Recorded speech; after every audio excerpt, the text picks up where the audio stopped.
7월달 숫자가 나오면 잘 나가네 라고 하면 분명히 분위기는 확 다시 바뀌어질 거고 앞으로의 흐름 자체도 조금 다시금 달라질 수 있을 거다. 원격 의료주에 대한 얘기 뉴스나 이런 게 나오면 다시 보셔야 된다. 분할 매수의 관점에서 접근하시는 게 맞지 않나 라는 얘기.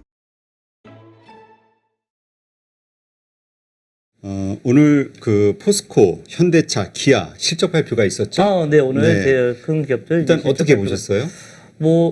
포스코는 이미 잠정 실적이 그렇죠. 잠정 이미 실적은 나와 있었습니다. 이미 나와 있는 상태였고 오늘 이제 구체적인 숫자가 나오면서 다시 한번 위로 올라와 주는 모습이 나타났었죠. 그리고 자동차 현대차, 기아 같은 경우는 현대차는 조금 못 알았고 기아차는 조금 위로 올라갔고 그래서 합치면 거의 비슷했다라는 거. 그래서 주가도 거의 크게 흔들림 없이 조금 나오는 모습이었습니다. 대표적으로 포스코 같은 경우는 오늘 4.69%나 상승을 해줬습니다. 많이 올랐네요. 뭐가 좋았냐면요.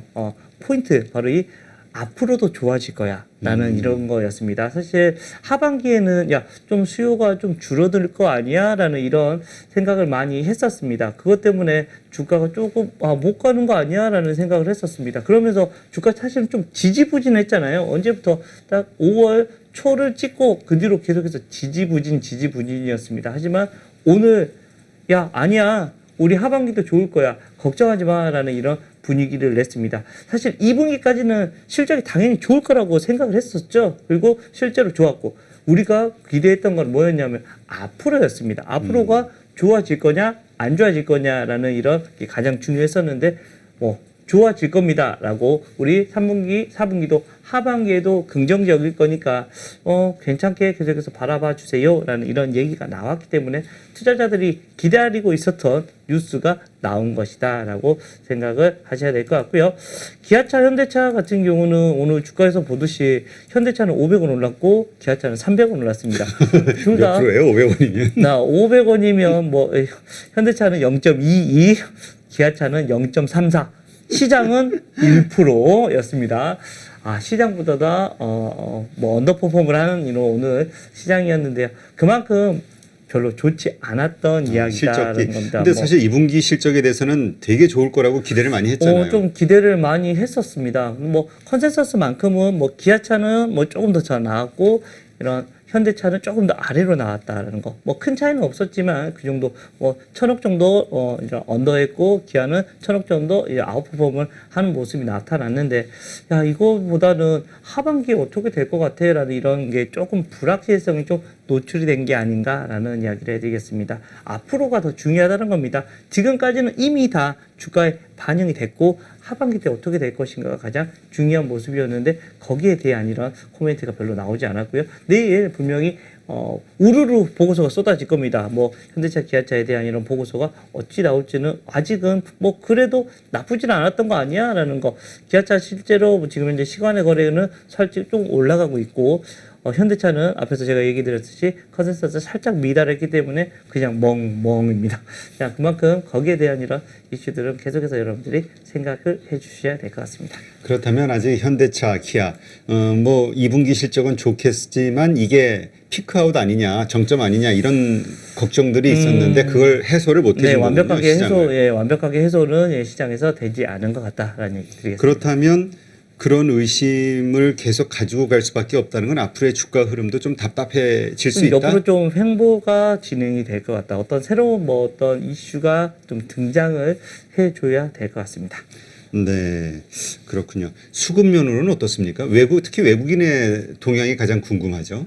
자, 오늘 수급 현대차 같은 경우는 외국인도 팔았고 기관도 팔았습니다. 그래요? 네, 외국인들이 한 5만 5천 주 팔았고 기관이 한 4만 8천 주 정도 4,800주 정도 팔았고요. 개인들만 6만 6천 주 매수를 해줬고요. 기아는 그나마 앞에서 제가 조금 더 잘 나왔다고 얘기를 해드렸죠. 외국인들이 25만 주 샀고 기관이 19만 주 샀고 즉 둘 중에 하나 산다면 무조건 기아차로 사셔야 될 것 같다라는 겁니다. 실제 오늘 개인들만 한 44만 주 매도가 나왔네요. 어떻게 좀 완전히 같이 움직이는 친구들인데 오늘 수급 면에서 완전히 극명하게 갈리는 모습이 좀 나오고 같고요. 기아가 조금 더 지금 현재는 둘 중에 하나 고른다면 기아 쪽을 조금 더 응원을 해야 되는 분위기로 진행이 된다라는 얘기 드리겠습니다. 네, 그렇군요. 이거는 어떻습니까? 지금 전방 산업이 이런 모습을 보였다면 역시 자동차 부품주, 장비, 네네. 뭐 소재주 이런 것들. 네. 그쪽 라인들도 아마도 비슷하게 움직여 주지 않을까라고 생각합니다. 워낙 원래 저평가되어 있던 거였다가 최근에 뭐 현대차, 기아차가 잘 움직여 주면서 야, 우리도 조금 더 올라갈 수 있는 거 아니야라는 분위기가 많이 형성이 됐었습니다. 하지만 지금 이렇게 되어 있다면 다시금 조금 천천히 분위기가 나올 것 같고요. 기아차가 실제로 엄청나게 판매량이나 이런 게 아주 잘 나왔습니다. 그리고 최근까지도 아주 긍정적이었고요. 그러면서 뭐 숫자는 잘 나온 것 같은데 3분기에 대한 이런 숫자가 좀 중요해 되어 보인다. 그동안에 판매량이나 이런 건 아주 잘 나왔어. 그래서 뭐 실제 뭐 기아 나는 달리고 싶다라는 이런 얘기도 나왔고 인센티브 같은 거를 줄여주는데도 불구하고 판매량이 엄청 늘어났었거든요. 그러면서 잘 될 거다. 실제 한번 확인을 해봐야 될 것 같습니다. 매달 이렇게 숫자가 나오니까 그것을 확인해 보면서 여러분들이 판단을 내리셔야 될 것 같다라는 얘기 드리겠습니다. 네.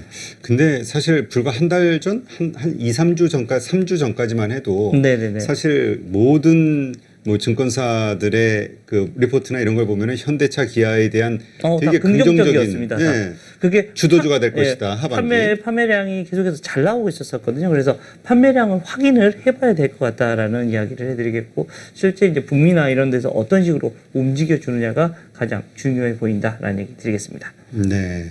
그러니까 참 이게 뭐라 그럴까?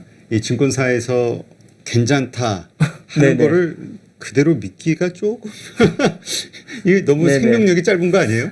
아니 물론 지금 현재 뭐 나쁘다는 얘기는 아닙니다. 절대 기아차, 현대차가 잘 팔리고 있을 거고 아마도 7월달 숫자가 나오면 잘 나가네라고 하면 분명히 분위기는 확 다시 바뀌어질 거고 앞으로의 흐름 자체도 조금 다시금 달라질 수 있을 거다라고 생각을 하셔야 될 것 같고 현대차, 기아차 뭐 지금 기술적 분석으로도 이 정도 라인이면 결코 뭐 비싸지 않은 구간입니다. 저점이라고 봐야 될까요? 지금 쌍봉이 나오고 있고 22만 한 5천 원 정도가 저점 구간이고 기아 같은 경우도 마찬가지입니다. 지금 정도 8만 5천 원 라인이면 뭐 비싸지 않는데 이 정도면 그냥 한번 베팅을 해봐도 되는데라는 이런 분위기는 계속해서 여러분들께 안내를 해드릴 수 있을 것 같습니다. 그렇다면 지금 이렇게 악재라고 표현을 해볼게요. 네네. 악재, 그러니까 호재는 아니죠. 기대했던 게 아니었으니까 이 호재가 아닌 게 나와서 이렇게 가격이 그럼 지지부진할 때 이때를 매수의 기회로 삼을 것이냐 아니면 그냥 지금은 자동차주를 버려야 될 때라고 판단을 해야 될 것이냐. 저 지금 계속 사야 될 것 같고요. 어떤 얘기, 지금 차량용 반도체 수급이 좀 많이 안 좋았습니다. 이것 때문에 생각보다 많이 차가 안 팔렸습니다. 상반기에 만약 6만여 대의 이런 생산 차질이 기아에서도 있었었고요. 이것을 하반기에는 점진적으로 정상화하겠다라는 이야기 해드리겠습니다.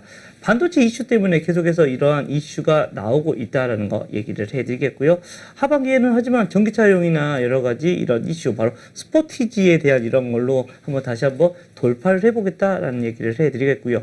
국내에는 아마도 EV6가 국내에는 7월 말 정도에 나오고 유럽에는 한 10월 말 정도에 이렇게 판매가 시작이 될 겁니다. 이렇게 되면 새로운 신차 효과가 생기면서 다시 한번 추진력이 일어날 수 있을 것 같다라는 겁니다. 이렇게 되면 주가에 대한 흐름도 분명히 좀 좋아질 것 같습니다. 한 7월 말이면 이제 얼마 안 남았죠. 다음 주에 7월 말 신차 효과가 다시 한번 생길 수가 있을 거다라는 얘기를 해드리겠고요. 네. 뭐 주가는 분명히 저점이니까 좀 오늘 같은 날 조금 수혜를 못 받아서 좀 속상하게 합니다. 실제 기아는 그래도 괜찮았잖아요. 기아는 뭐 물론 조금 올랐긴 했지만 포스코 4점 몇 프로 오른 거에 비하면 0.3%좀 그런데. 물론 그래도 오늘도 하락하는 종목 수가 상당히 많았습니다, 여러분들. 많이 올랐다 하지만 오늘도 하락하는 종목 거래소만 해서 289개입니다. 상승하는 종목 537개. 물론 상승 종목이 거의 더블 가까이 되지만 상승했다는데 위안을 삼으셔야 된다라는 거. 실제 현대차는 컨센서스 미달이에요.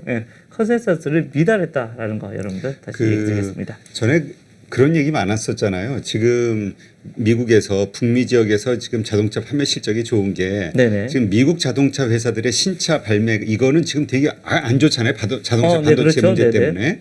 그러니까 그런 어떤 경쟁자가 약해진 틈을 타서 현대차와 기아의 판매 대수가 올라간 것이다. 그러니까 네네. 진검승부는 조금 괜찮아지는 하반기, 그러니까 미국 차들 신차가 나오는 시점에서 네네. 제대로 경쟁이 붙었을 때도 현대차 기아를 선택해 줄 것이냐. 이게 핵심 포인트라는 이야기들이 많이 있었죠. 물론 이제 그렇게 하는데 결국은 지금 현재까지는 어떤 식으로 되고 있냐면 반도체입니다. 반도체를 어떻게 수급하느냐. 지금 컨퍼런스 콜 6시에 컨퍼런스 콜이 지금 현대차 돌고 있는데 뭐라고 도냐면 내년에 반도체 물량 발주를 이미 완료가 됐답니다. 이 말은 안정적인 이런 공급이 시작이 될 겁니다. 아이오닉 5나 이런 게 안정적으로 간다면 현대차 어떻게 보면 좀 기회가 될 수도 있을 것 같은데 라는 이런 생각을 하시는 게 맞을 것 같고요. 좀 스크래치가 살짝 1,000억 정도 좀 미달했지만 분명히 이렇게 레포트가 나올 것 같습니다. 야, 이거는 그냥 반도체 때문에 그래. 더 팔릴 거고 하반기 때는 반도체 다 수주 완료했대. 이 말은 앞으로는 좋아질 거야. 이런 식으로 레포트가 써지지 않을까. 제가 애널리스트는 아니지만 분명히 수없이 많은 이런 레포트들이 현대차에 대해서 나올 건데 그러한 이슈가 나올 확률이 높아 보인다라는 얘기 드리겠습니다. 네, 알겠습니다. 자, 그러면 전기차 관련해서 얘기하니까 이제 또 우리가 테슬라 얘기 안 할 수가 없죠. 테슬라. 예. 네. 일론 머스크 워낙 화제의 주인공이라 그 비트코인 테슬라 결제하겠다 또 그거 안 되겠다 이런 것들을 하면서 이제 많은 문제가 있었는데 일단 지금 현재도 암호화폐 3종은 보유하고 있다 이런 얘기가 있는데 일단 이 상황을 좀 설명을 해 주시죠. 네. 비트코인 정말 많이 최근에 계속 3만 불 깨졌다고. 3만 불 깨졌다 다시 올라왔다 이렇게 올라왔어요. 되고 있는 모습입니다. 오늘 아침까지만 해도 다시 올라와 주는 모습. 이것 때문에 바로 일론 머스크가 나 세종 3종 다 가지고 있어. 비트코인, 이더리움, 도지코인 다 가지고 있다니까. 우리 회사도 여전히 가지고 있어 라는 이런 얘기가 나오면서 다시 한 6% 정도를 상승을 시켜주는 모습이었습니다. 자, 비트코인이 거의 8천만 원이 넘어가면서 야, 이거 1억 가는 거 아니야? 라는 이런 분위기가 한참이었죠. 근데 이제는 야, 3천만 원 깨지는 거 아니야? 어떡하지? 라는 위에서 많이 이제 잡으신 분들은 좀 많이 좀 슬퍼하고 있을 것 같습니다. 어떤 이야기가 나오면서 깨졌다? 바로 제도권에서 계속해서 이런 얘기를 했죠. 야, 그거 아니야. 야, 우리도 디지털 화폐 만들 거야. 실제 이런 중앙은행에서. 얘기를 대부분 이렇게 중앙은행에서 실제 달러도 그렇게 만들겠다, 위안화도 만들겠다. 특히 중국 쪽에서 야, 이거 화폐로 인정 안 해줄 거야 라는 이런 얘기가 계속해서 나왔습니다. 이런 것 때문에 계속해서 두드려받고 옐런이 계속해서 안 좋아합니다. 계속해서 안 좋은 얘기를 하죠. 야, 암호화폐 아니야. 너희들 아니야. 라고 이런 얘기가 계속 나오면서 그때부터 계속해서 밑으로 내려왔습니다. 사실은 그 전까지만 하더라도 제도권에서 야, 우리 ETF 만들 거야. 이런 얘기 계속해서 만들 거야. 그리고 일론 머스크는 야, 우리 회사에서 테슬라 만들잖아. 이걸로 결제해. 라는 이런 분위기가 나왔습니다. 근데 좀 위쪽 가니까 야, 이건 좀 아닌 것 같아. 잠깐만. 환경이 좀 위해가 되는 것 같아. 계속해서 컴퓨터를 많이 돌리는 것 같아. 안 되겠어. 라고 이야기가 나오면서 좀 많이 힘들어져 버렸었죠. 그런데 다시금 좀 좋아지는 분위기. 여기서 바닥권이 조금씩 이제 형성이 되는 게 아닌가라는 이런 분위기는 나오고 있습니다. 또 일론 머스크가 자기도 가지고 있기 때문에 야, 이렇게 질문을 했다고 그래요. 이렇게 질문을 했다고 그래요.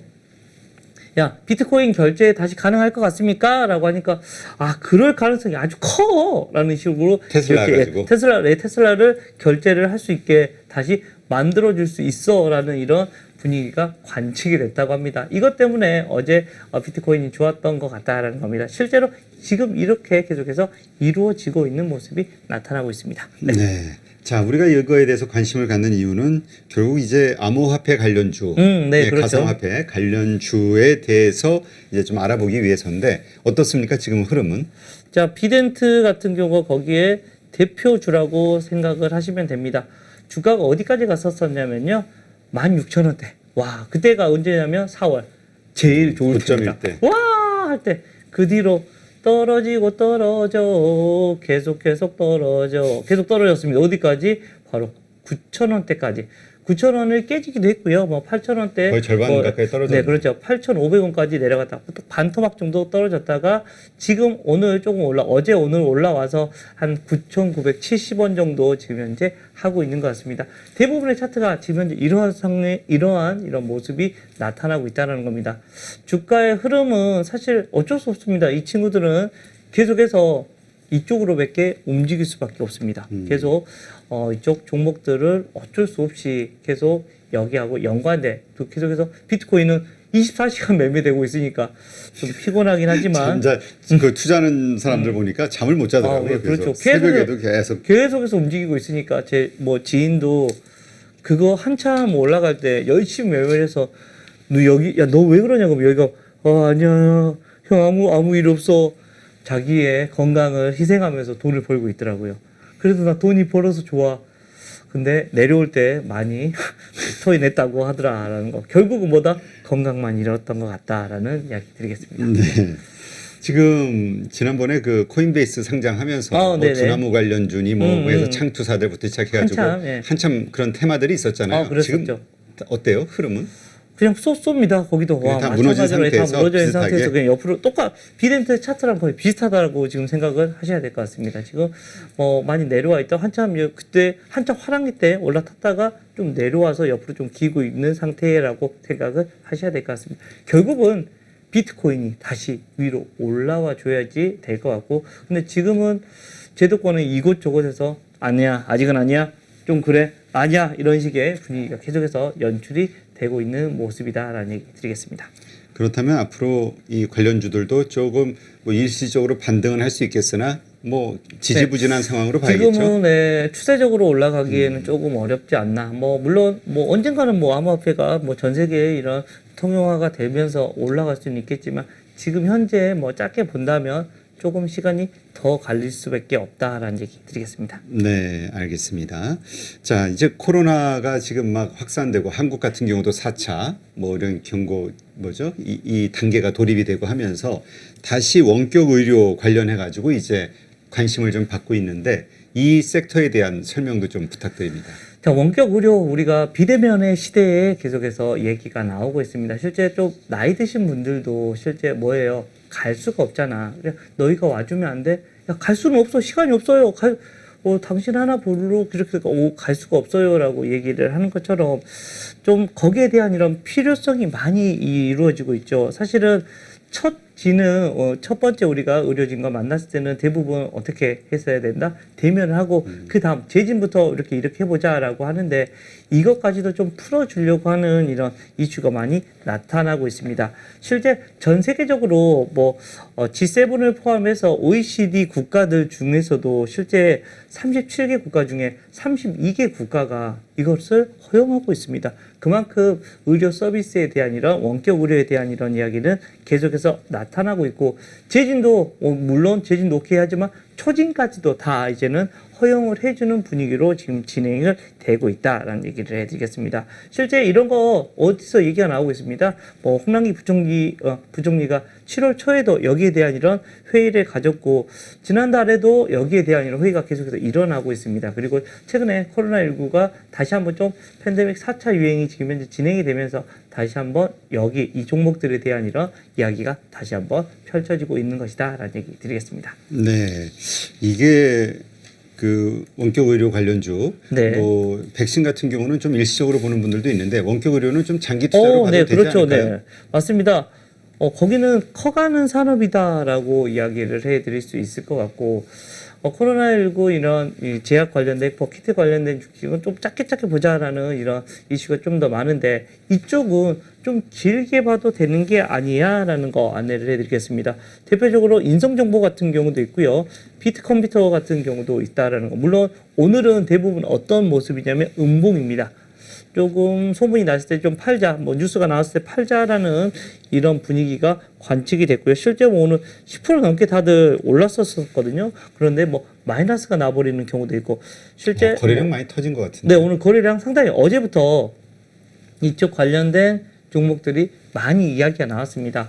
실제 인성정보 같은 경우도 어제 3,400만 주, 오늘 2,400만 주 거래가 됐는데 평소에 거래가 되는 게 얼마 정도냐면요. 100만 주가 안 되던 종목입니다. 10만 주, 20만 주 되던 종목이었는데 언제? 바로 7월 9일부터 거래가 폭발하기 시작을 했습니다. 이때가 언제예요? 바로 홍남기 부총리가 야 이거 우리 해야 되는 거 아니야? 라는 얘기가 나올 때부터 주가가 움직이기 시작했고 그때부터 4,700만 주 거래가 많이 됐다는 겁니다. 실제 주가가 상당히 오랫동안 한 2,000원대 중반에 있었습니다. 2,200원대 이렇게 계속 있다가 오늘 고점이 3,490원입니다. 야 2,200원짜리였는데 이만큼 올라서 50%가 넘게 단기간에 올랐었다라는 겁니다. 그것 때문에 오늘 조금 오늘 거래가 터지면서 밑으로 좀 많이 하락을 해버리는 모습이 나왔다라는 겁니다. 이거는 좀 물량 털기가 조금 진행된 것 같습니다. 앞에서 우리가 조금 장기간으로 봐도 될 것 같다. 저기 그 말은 오케이. 근데 단기적으로는 이거는 좀 고민을 해봐야 되는 이런 차트가 마련이 되고 있는 것 같습니다. 인성정보뿐만 아니라 라이프 시멘틱스 그리고 피트컴퓨터 같은 이런 종목이 거기에 대표적인 종목들인데요. 대부분 오늘은 밑으로 많이 하방 압력을 받았다는 것은 좀 물량 털기가 진행이 됐다라는 겁니다. 장기간으로 봤을 때는 여러분들 관심 종목에 꼭 올려놓으셔야 될 종목들입니다. 인성정보, 라이프 시멘틱스 그리고 피트컴퓨터 거기에 대표적인 종목이니까 넣어놓자. 원격 의료주에 대한 얘기 뉴스나 이런 게 나오면 다시 보셔야 된다. 근데 지금 현재는 조금 많이 올라 있는 상태. 그래서 꼬리가 많이 달렸다라는 생각을 하시면 조금 천천히 그리고 중장기적으로 투자하실 분들 그리고 지금은 몰빵이 아니라 분할 매수의 관점에서 여러분들이 접근하시는 게 맞지 않나라는 얘기 드리겠습니다. 네, 알겠습니다. 하여튼 뭐 주식시장은 우리가 보면은 계속 뭐라 그럴까요? 데이터, 그러니까 히스토리 계속 네네. 같은 일의 반복인 것 같아요. 계속해서 돌아갑니다. 네네. 네. 그러니까 결국은 주식시장은 항상 같은 방식으로 변화하니까 내가 거기에 얼만큼 잘 대응하느냐. 네네, 그렇죠. 나의 어떤 스킬 혹은 뭐 투자 원칙 마인드 이런 것들을 좀 잘 정립해 놓는 게 필요하지 않을까 이런 생각이 네네. 드네요. 네, 오늘 이렇게 해서 좋은 인사이트 함께 해주신 KB증권 김건진 부장님께 감사드립니다. 네, 감사합니다. 수고했습니다. 네, 감사합니다. 네.